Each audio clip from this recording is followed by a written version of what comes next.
Hey, welcome to the show. Today we're diving headfirst into the exciting world of options trading. That's right, options. These babies can be your best friend or your worst enemy, depending on how well you understand them. But don't worry, we're going to break down everything you need to know to start making some serious money with options. Sit tight, because this is going to be a wild ride. We're talking about potentially life-changing gains here. So you want to play with the big dogs, huh? Alright, let's start with the basics. An option is like a coupon for a stock. It gives you the right to buy or sell that stock at a certain price, called the strike price, before a certain date. But here's the kicker. You don't to buy or sell if you don't want to. It's like having your cake and eating it too. Now you're not going to get this coupon for free. You're going to have to pay a premium for it. Think of it like an insurance policy on your stock. If the stock moves in your favor, boom, you're in the money. But if it goes the other way, well, you're out the premium you paid. But hey, that's the name of the game, right? Options give you leverage, baby. You can control a lot of stock with a little bit of money. It's like having superpowers in the market. But remember, with great power comes great responsibility. So listen up, because we're going to break this down step by step, so you can start making some serious cash. In the world of options, we've got two main players, calls and puts. Think of them like offense and defense in football. A call option is your offensive weapon. It gives you the right to buy a stock at the strike price. You're bullish, you think the stock is going up. A put option, on the other hand, is your defensive play. It gives you the right to sell a stock at the strike price. You're bearish, you think the stock is going down. Now which one you choose depends on your outlook for the market. Are you feeling bullish like a raging bull? Then calls might be your best bet. Are you feeling bearish like a grumpy bear? Then puts are the way to go. Remember, options give you the flexibility to profit in both bull and bear markets. But choose wisely, my friend, because the wrong play can cost you. The strike price is your magic number, your line in the sand. It's the price at which you have the right to buy or sell the underlying asset when you exercise your option. Think of it like this. You buy a call option for Apple at a strike price of $150. That means you have the right to buy Apple stock at $150, even if the market price shoots up to $200. Now if the market price stays below the strike price, you're not obligated to buy it. You can simply let the option expire worthless. But if the market price zooms past your strike price, you're sitting on a potential goldmine. Remember, the strike price is a critical factor in determining the potential profit or loss of your options trade. Choose wisely, my friend, because it could be the difference between striking it rich and striking out. Options don't last forever, my friend. They have an expiration date, a deadline you need to be aware of. This is the last day you can exercise your option and buy or sell the underlying asset. Think of it like a ticking time bomb. As the expiration date approaches, the value of your option will start to erode. It's like a melting ice cube. Why? Because there's less time for the market to move in your favor. So, you need to be mindful of the expiration date when making your options trades. Don't get caught holding the bag when the music stops. Keep an eye on that expiration date and make your move before it's too late. Alright, you've got your option. The market is moving in your favor and you're feeling good. Now it's time to exercise your right to buy or sell the underlying asset. This is where you put your money where your mouth is. When you exercise a call option, you're buying the underlying asset at the strike price. When you exercise a put option, you're selling the underlying asset at the strike price. It's as simple as that. But remember, exercising an option isn't always the best move. Sometimes, it's more profitable to sell the option contract itself in the open market. We'll dive deeper into that later.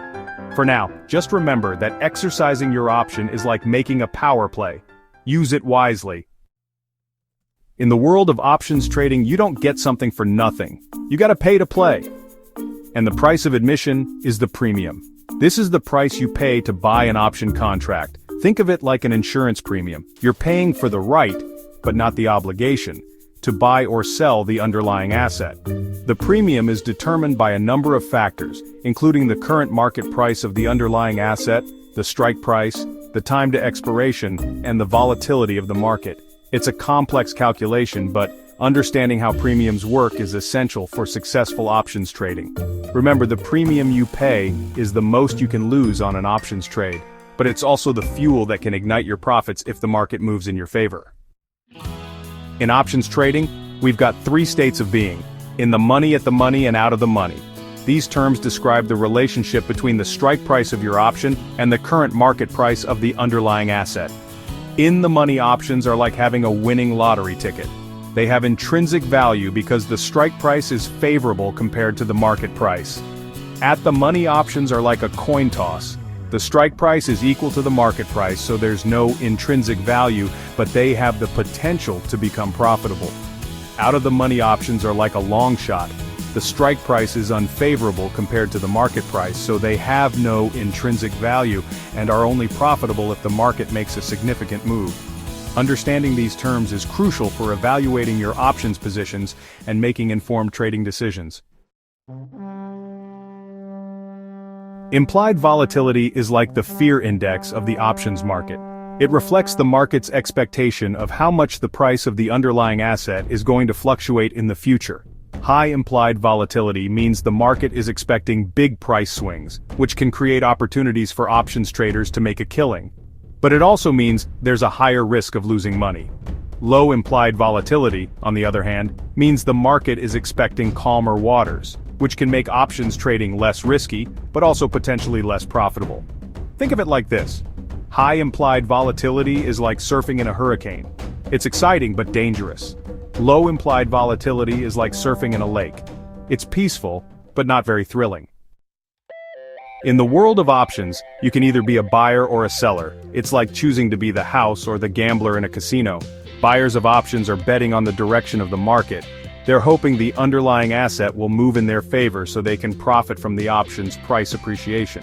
Sellers of options, on the other hand, are collecting premiums and hoping the market stays relatively calm. They're essentially acting as insurance providers. Both strategies have their own risks and rewards. Buyers have unlimited profit potential but limited risk, the premium paid, while sellers have limited profit potential, the premium collected, but unlimited risk. Choosing the right strategy depends on your risk tolerance, market outlook, and trading goals. Now, before you go jumping into the deep end of options trading, you need to be aware of the risks. Options are powerful tools, but they can also be dangerous if not used properly. One of the biggest risks is market risk. The market can move against you, and you could lose your entire investment. Another risk is time decay. As we discussed earlier, the value of an option erodes as it gets closer to its expiration date. And then there's volatility risk. If the market is choppy and unpredictable, the value of your options can fluctuate wildly, leading to potential losses. It's crucial to manage your risk by using stop-loss orders, diversifying your portfolio, and never investing more than you can afford to lose. A covered call is a popular options strategy that involves selling call options on an underlying asset that you already own. It's like renting out your house while you're still living in it. You collect rent, premium, from the option buyer, but you also give up some of the upside potential if the underlying asset skyrockets in value. This strategy is often used by investors who want to generate income from their stock holdings while still maintaining some exposure to potential price appreciation. It's a conservative approach to options trading, but it can still be quite profitable if executed correctly. When you're trading options, you can either have a long position or a short position. A long position means you've bought the option and have the right to buy or sell the underlying asset. A short position means you've sold the option and are obligated to buy or sell the underlying asset if the option buyer exercises their right. Think of it like this. When you're long an option, you're the boss. You call the shots. But when you're short an option, you're at the mercy of the option buyer. Both long and short positions have their own unique risk and reward profiles. Understanding the difference between the two is essential for developing a sound options trading strategy. In the dynamic world of options trading, sometimes you need to adjust your strategy on the fly. That's where rolling comes in. Rolling is a technique that involves closing an existing options position and opening a new one with a different strike price or expiration date. It's like changing lanes on the highway of options trading. You're adjusting your position to adapt to changing market conditions or to better align with your investment goals. Rolling can be a powerful tool for managing risk, maximizing profits, and staying ahead of the curve in the ever-changing world of options trading. Dividends, those lovely payouts that companies give to their shareholders. But did you know that dividends can also affect options trading? It's true. When a company pays a dividend, the price of its stock usually drops by the amount of the dividend. And since options are derived from the underlying asset, the price of options contracts is also affected by dividends. Call option holders love dividends. It increases the value of their options. Put option holders, on the other hand, not so much. It decreases the value of their options. Understanding how dividends impact options pricing is crucial for making informed trading decisions. In the world of investing, it's always a good idea to have a backup plan. And in options trading, a protective put is like having an insurance policy for your portfolio. A protective put involves buying a put option on an underlying asset that you already own. It's like buying insurance for your car. You hope you never have to use it, but it gives you peace of mind knowing that you're protected in case of an accident, or in this case, a market downturn. Investors use protective puts to limit their downside risk while still participating in potential upside gains. It's a conservative strategy that can help you sleep soundly at night, knowing that your portfolio is safeguarded against unexpected market turbulence. Tick-tock, tick-tock. Time waits for no one, especially in options trading. As we discussed earlier, time decay is the erosion of an option's value as it gets closer to its expiration date. It's like a melting ice cube. The closer it gets to melting away completely, the faster it seems to disappear. Options traders need to be acutely aware of time decay and factor it into their trading decisions. It's a silent killer that can eat away at your profits if you're not careful. Don't let the name fool you. The Greeks aren't some ancient philosophers debating the meaning of life. They're essential tools that options traders use to measure and manage risk. These Greeks, delta, gamma, theta, vega, and rho, each represent different aspects of an option's price sensitivity to various factors. Delta measures how much an option's price is expected to move for every $1 change in the underlying asset's price. Gamma measures how much delta is expected to change for every $1 change in the underlying asset's price. Theta measures how much an option's price is expected to change each day as it gets closer to its expiration date. Vega measures how much an option's price is expected to move for every 1% change in implied volatility. Rho measures how much an option's price is expected to move for every 1% change in interest rates. Understanding the Greeks is like having X-ray vision into the world of options trading. They allow you to see the unseen and make more informed trading decisions. In the game of options trading, sometimes the best offense is a good defense, and that's where spreads come in. A spread involves simultaneously buying and selling multiple options contracts of the same type, call or put, but with different strike prices or expiration dates. It's like playing both sides of the field in football. You're limiting your risk while still giving yourself a chance to score big.